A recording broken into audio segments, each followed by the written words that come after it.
Cinta memiliki banyak pintu. Pintu pertama adalah kasih, pintu kedua adalah sayang, pintu ketiga adalah rindu. Itu kata Buya Hamka. Bener enggak itu? Menurut logikamu? Enggak linear? Iya, oke. Terus kalau enggak linear, masalahnya apa? Pak Ode, jatuh cinta kok enggak pernah, itu gimana kamu?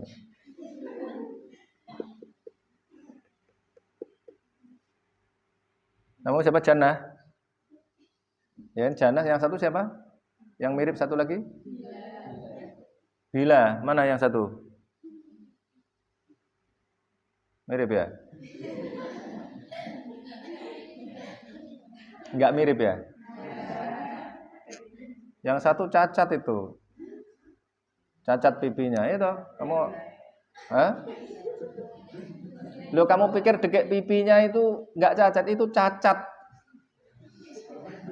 Kata Bu Oki begitu. Cacat apa namanya? Hah? Iya, cacat loh. Kamu pikir bagus ya kan? Cacat itu. Jadi dekek pipine itu cacat, tapi oleh kebanyakan orang dianggap sebagai keindahan. Tergantung perspektif aja. Kalau perspektif orang kampung itu bagus ya kan? Nah, perspektif kedokteran itu cacat. Ya bagus, kamu punya cacat yang dianggap bagus kan, gitu aja. Yang ini enggak? Aman? Terus, ayo. Namun pintu yang paling baik dan paling dekat itu adalah cinta yang melalui pintu kasihan. Pintu kasihan? Ya. Lalu saya berpikir dan mencari penjelasan lebih lanjut di Hamka tentang topik ini. Namun saya tidak menemukannya. Justru saya menemukan penjelasan yang ditulis oleh Ustadz Felix Siau. Ustadz Felix Siau menyetujui post ini karena kasihan itu adalah bukti cinta, maksudnya bentuk cinta Allah kepada hambanya, atau yang disebut dengan atau sifat Allah, atau Allah yang bersifat rahmat. Namun satu yang menjadi pertanyaan saya tentang kata kasihan dalam quote tersebut. Apakah kasihan itu maksudnya sesuatu yang berkonotasi buruk seperti yang kita ketahui, atau memiliki arti yang lain? Nah, kalau dari yang penjelasan Ustadz Felix Siau, sesuai pemahaman saya itu bertentangan dengan surat Ar-Rum ayat 21 ini, Bang. Kan dalam surat ini juga disebutkan rahmah, tapi di sini berkonteks pada sesama manusia. Sedangkan kalau yang dijelaskan oleh Ustadz Felix Siau adalah hanya sifat Allah, maksudnya rasa cinta Allah kepada hambanya, seperti itu. Jadi pertanyaan saya, bagaimana tanggapan Abah mengenai kesimpulan yang ditulis oleh Ustadz Felix Siau, dan bagaimana pandangan Abah tentang maksud kata kasihan dalam kuat tersebut? Lalu pertanyaan kedua, apakah kuat ini masih bisa kami gunakan, bisa kami berikan rujukan atau tidak? Karena Abah selalu menganjurkan kepada kami untuk jatuh cinta kepada seseorang yang memiliki nilai lebih dari kami sendiri. Kalau misalnya kami jatuh cinta kepada seseorang yang memiliki nilai lebih, otomatis tidak ada konteks kasihan dalam mencintai tersebut. Ya. Sekarang pertanyaan saya jawab dulu. Ade, salahnya di mana quote itu? Itu ada salah itu. Ya, cinta memiliki 3 pintu. Pintunya adalah kasih, sayang, dan rindu. Salahnya di mana, Jana? Ini yang saya bilang, kita ini harus berpikir kritis kepada siapapun. Karena belum tentu orang-orang yang kita anggap hebat, kita anggap cerdas, kemudian selalu benar, itu enggak ada. Ya. Kalian harus kritis terhadap saya, sehingga saya tidak semena-mena, saya tidak berpikir semau-mau saya, kemudian bertindak semau-mau saya. Kalau saya berpikir bahwa kalian adalah orang yang berpikir, maka saya juga mikir jadinya. Mau melakukan sesuatu ya mikir, wah nggak bisa ini. Ya murid-murid saya perlakukan semena-mena. Harus selalu diajak diskusi, harus berdebat, harus bertengkar secara pemikiran. Salahnya di mana? Masa gitu aja nggak tahu gimana sih? Salahnya di mana, Alfi? Oh, jangan-jangan nggak pernah jatuh cinta juga ini kawan. Kamu pernah merasakan jatuh cinta nggak? Siapa yang pernah jatuh cinta? Tunjuk jari. Kamu pernah jatuh cinta nggak? Pernah. Sekarang masih? Masih. Orangnya sekarang nggak ada kan? Rasanya sekarang gimana rasanya?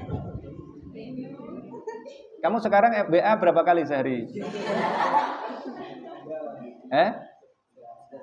Enggak BA? Enggak BA sama sekali? Per hari gitu? Enggak serius? Ya. Tapi pernah ingat sehari berapa kali gitu? Kadang, ya hitung coba, sehari berapa kali ingat?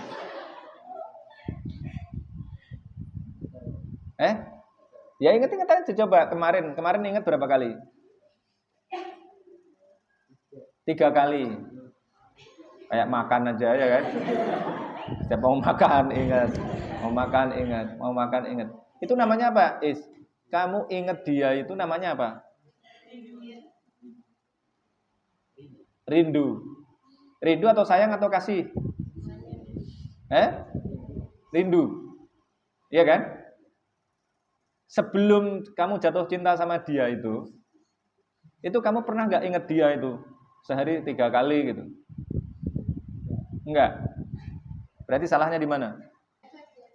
Rindu itu efek gitu loh. Rindu adalah efek dari cinta. Kalau nggak cinta nggak mungkin rindu gitu. Lo nggak cinta kok rindu, ngapain? Merindukan rahmat itu buat apa gitu loh. Nah tadi cinta itu jalannya kasihan, oke. Jalannya sayang, iya. Kasihan juga bisa menjadi jalan cinta. Sayang juga menjadi jalan cinta. Tapi kalau rindu nggak bisa jadi jalan cinta. Masa rindu jadi jalan cinta? Mikir loh ini. Kalau saya salah coba dikoreksi. Kamu rindu dulu atau cinta dulu? Jangan-jangan ada yang rindu dulu baru cinta. Mengandung dulu baru beranak kan gitu. Masa beranak dulu baru berhubungan seksual? Itu berhubungan seksual dulu baru mengandung. Begitu. Bukan mengandung dulu baru berhubungan seksual. Gitu kan? Jadi mengandung adalah efek dari hubungan seksual. Wong berhubungan seksual aja belum tentu mengandung. Kalau mengandung pasti melahirkan, ya kan? Kecuali mati anaknya. Itu berhubungan seksual dulu baru mengandung. Tapi berhubungan seksual belum tentu mengandung. Seperti Faiz tetap jatuh cinta, tetapi rindunya cuma 3 kali menurut dia. Mau mengatakan 5 kali seperti sholat kan dia malu ya kan. Ya udahlah yang sedang-sedang aja 3 kali sehari. Padahal ya nggak cuma 3 kali, 5 menit sekali dia itu. Itu adalah efek dari cinta. Ya, akibat cinta adalah rindu. Kalau jatuh cinta ya harus mau menanggung rindu karena itu adalah implikasi. 1, berarti dia tidak mengkritisi apa yang dikatakan oleh Buya Hamka. 1 kan itu, ya nggak tahu kenapa. Nggak tahu ya di dunia kita ini kok nggak ada tradisi mengkritisi orang gitu. Kalau dalam dunia akademik kan harus kita kritisi memang, ya. Nah kemudian apa perbedaan antara cinta Allah dengan cinta manusia? Kan harus ada cinta kepada Allah, ini boleh cinta pada manusia. Ini loh analognya begini, sering kita mendengar, wah takut kok sama virus, takut ya pada Allah, gitu kan? Lah itu kesalahan memahami teks itu, kesalahan memahami Al-Quran. Di dalam Al-Quran ada ayat innama yakhsyallaha min ibadihil ulama. Yang takut kepada Allah itu hanya ulama. Jadi Allah ditakuti oleh ulama. Kemudian kita juga disuruh bertakwa. Takwa itu kemudian diserap ke dalam bahasa Indonesia juga menjadi takut. Ya ayyuhan nasu taqu rabbakumul ladzi khalaqakum min nafsin wahidah.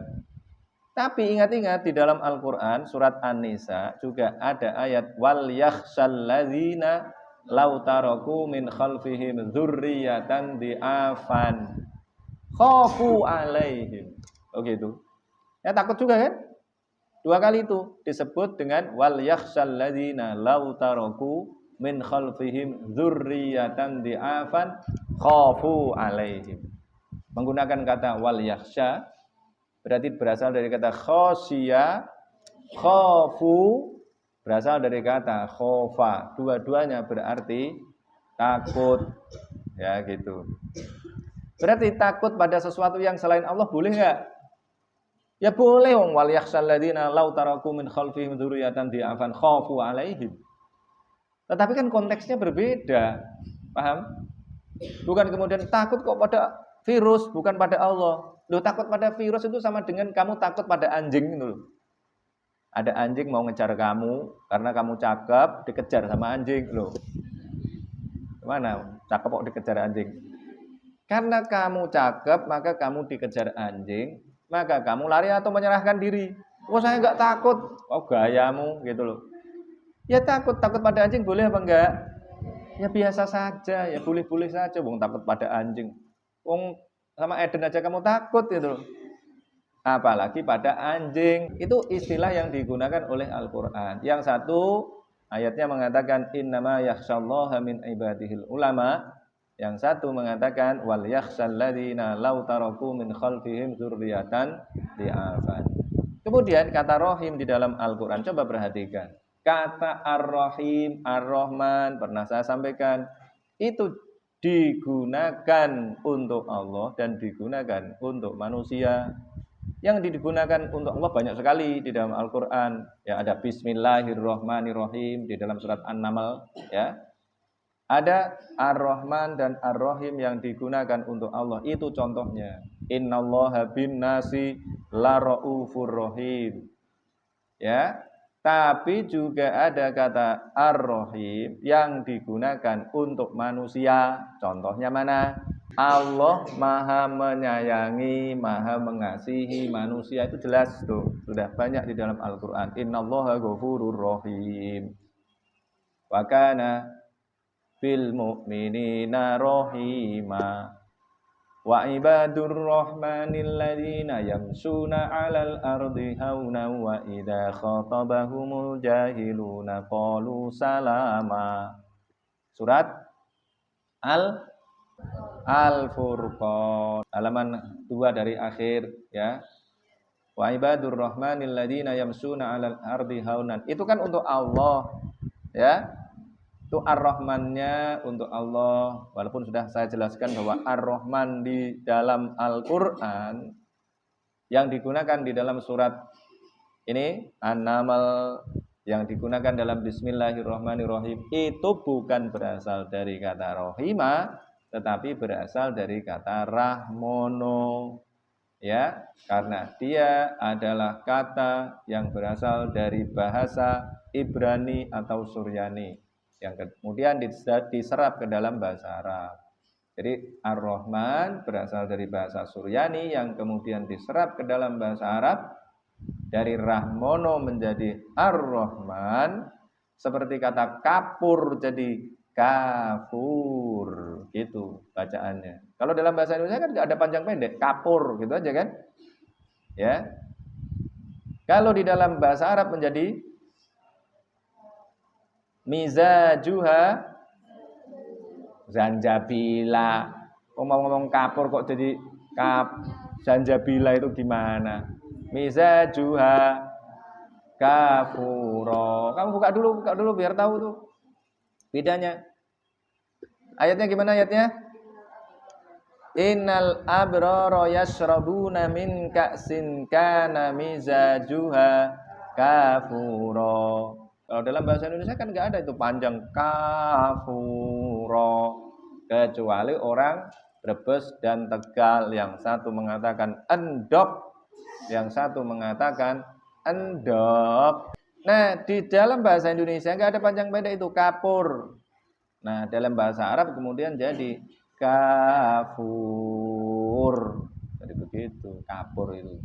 Tadi mau ngomong apa? Ar-Rahman, Rahmono. Kemudian jadi Ar-Rahman. Panjang. Paham? Rahmono. Nah, kemudian dihubungkan dengan kata rohima, yang artinya juga mirip. Rohima itu artinya mengasihi. Kemudian digabung Ar-Rahman dan Ar-Rahim. Kenapa tadi dihubungkan itu antara Allah, Ar-Rahman, Ar-Rahim? Ingat-ingat penjelasan saya ya. Tapi ini nanti perlu diriset lebih lanjut.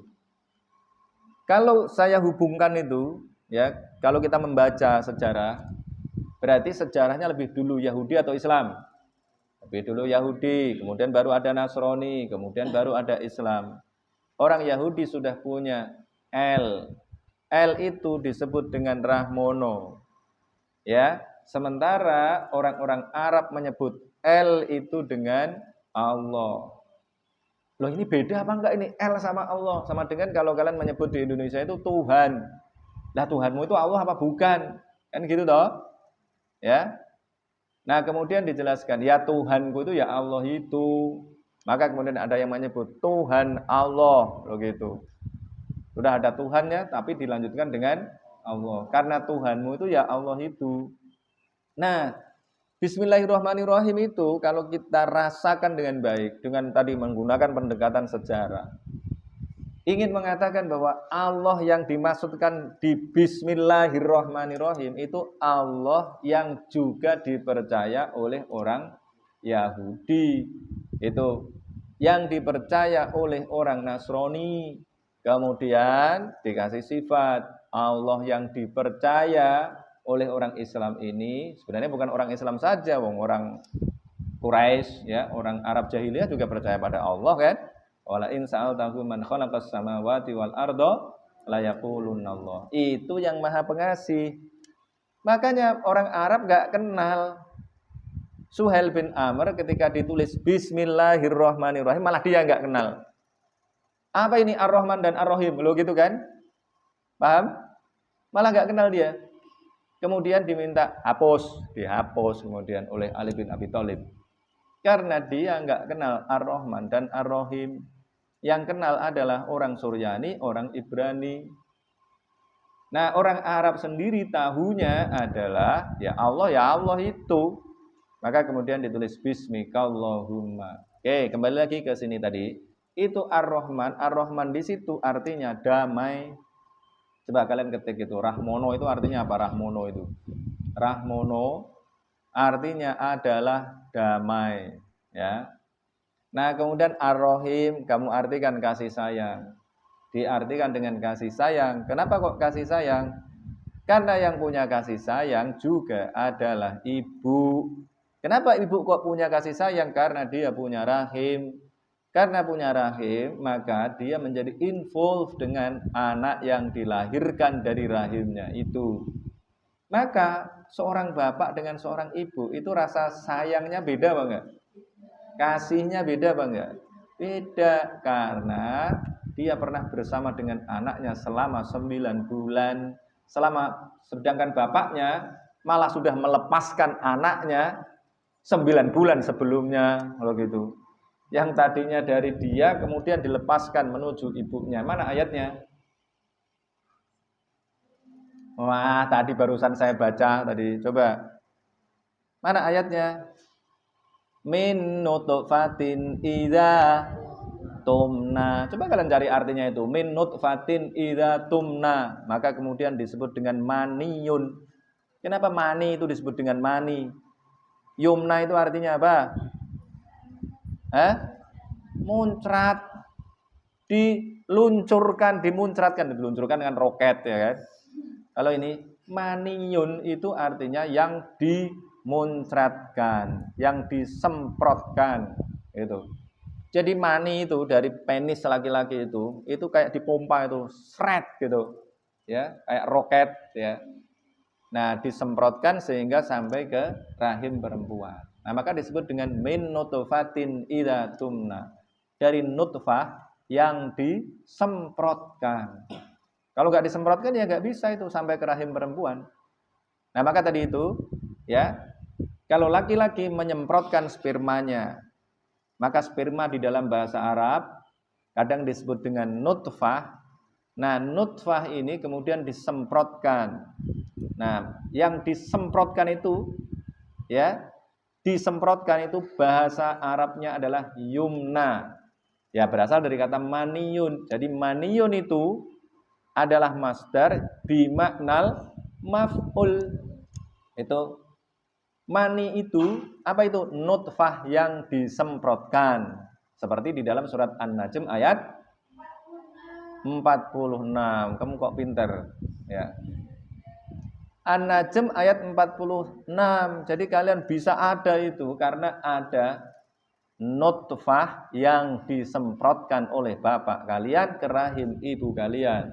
Sehingga ibu kalian kemudian hamil, mengandung kalian, berarti selama 9 bulan kalian berada dalam kandungan ibu kalian, kemudian kalian dilahirkan. Karena pernah bersama itulah maka secara umum ibu-ibu memiliki kasih sayang yang lebih dibandingkan bapaknya gitu.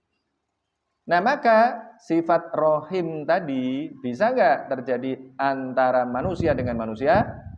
Bisa. Walaupun di dalam Al-Quran nggak pernah disebut ada kasih sayang seorang ibu yang kemudian diungkapkan dengan kata rohim, nggak pernah ada, ya kan? Yang ada adalah kasih sayang manusia terhadap manusia yang lain, tetapi yang disebut di situ adalah Nabi Muhammad. Nabi Muhammad disebutkan di dalam akhir surat At-Taubah dengan laqad ja'akum rasulun min anfusikum azizun 'alaihi ma anittum harisun 'alaikum bil mu'minina raufur rahim. Rauf itu digunakan untuk Allah juga, tapi dalam konteks ini digunakan untuk Nabi Muhammad. Rahim juga digunakan untuk Nabi Muhammad, padahal biasanya digunakan untuk Allah. Nah, sekarang bedanya apa? Bedanya kalau Allah Subhanahu wa taala mencintai tanpa pernah berharap untuk dibalas. Kenapa kok Allah tidak perlu dibalas? Manusia ini kalau mencintai itu seringkali karena ada modus. Ya, modus motif ya sama aja lah ya. Manusia kalau mencintai sesuatu seringkali karena ada motif. Jangan kamu pikir kalau Faiz mencintai ayamnya itu karena dia mencintai ayamnya, bukan karena dia mau nyembelih ayamnya. Lu mencintai kok kemudian disembelih gimana? Jadi dia melihara ayam agar gede dikasih makan tiap hari. Jangan kamu, luar biasa Faiz, ayam aja dikasih makan, apalagi istrinya. Lah ya enggak begitu. Beda. Wong cintanya pada ayam dengan cintanya pada istrinya juga beda. Apalagi tadi itu, cinta Allah kepada manusia dengan cinta manusia kepada manusia ya memang beda. Nanti dibedakan lagi cinta manusia kepada istrinya, kepada anaknya, kepada hewannya, ya itu ya beda. Kalau cinta kepada hewan dipelihara kemudian disembelih. Kalau ayamnya, burung puyuhnya itu dipelihara tiap hari dikasih makan, wah dia luar biasa cintanya pada burung puyuhnya. Kenapa? Karena mau ambil telurnya. Saya ini mencintai kalian itu. Mencintai kalian itu karena apa itu? Gak tahu karena apa kok saya mencintai kalian itu. Gak jelas itu. Ya, padahal sesama manusia itu. Mau saya ambil apanya? Berarti cintanya karena apa? Ya cintanya karena saya cinta ngajar aja gitu. Itu gambarannya. Allah mencintai makhluknya dan tidak pernah berharap dibalas cintanya. Tidak pernah berharap itu. Memberikan kasih sayang pada makhluknya tapi nggak pernah berharap. Kenapa? Tapi kita disuruh mencintai Allah. Kenapa nggak pernah berharap? Inna awwala baiti wudi'a lin-nasi lalladzi bi Bakkata mubarakan wa hudal lil alamin fihi ayatum bayyinatum maqamu Ibrahim. Terus mana? Jawabannya mana? Kalau masih nggak tahu juga, wa man dakhalahu kana amina walillahi 'alan nasi hajjul baiti man istata'a ilaihi sabila wa man kafara fa innallaha ghaniyun 'anil 'alamin. Ghaniyun itu artinya apa? Tidak butuh. Loh gitu. Allah itu enggak butuh cintamu. Walaupun Allah mencintai kamu, kamu dikasih napas, dikasih makan, dikasih apa saja kebutuhanmu, tetapi Allah tidak pernah berharap kamu mencintai Dia. Gitu. Karena apa? Fa innallaha ghaniyun 'anil 'alamin. Tetapi sebagai makhluk mestinya mencintai Allah. Qul in kuntum tuhibbunallaha fattabi'uni yuhibbukumullahu wa yaghfir lakum dzunubakum. Cuma ditawarkan aja, kalau kalian mencintai Allah, maka ikutilah aku, kata Rasulullah. Itu disuruh mengatakan begitu. Fattabi'uni yuhibbukumullahu wa yaghfir lakum dzunubakum. Kalau kalian mencintai Allah, maka ikutilah Rasulullah. Kalau kalian mengikuti Rasulullah, maka Allah juga akan mencintai kalian dan mengampuni dosa-dosa kalian yang banyak yang bikin kalian gak apal-apal Quran itu loh. Ya, masih percaya? Daya ingat diganggu oleh maksiat? Gak ada hubungannya. Ya, saya katakan, saya tegaskan di sini, kalau kalian gak hafal-hafal Al-Quran itu ada dua masalah.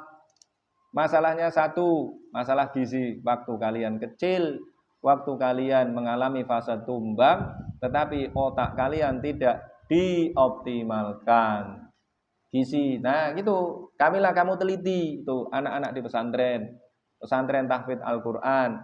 Kemudian kamu membuat teori, nggak ada kaitannya antara maksiat dengan daya ingat. Satu, berarti faktornya adalah faktor gizi. Yang kedua adalah faktor malas atau giat, biar at-at semua ya.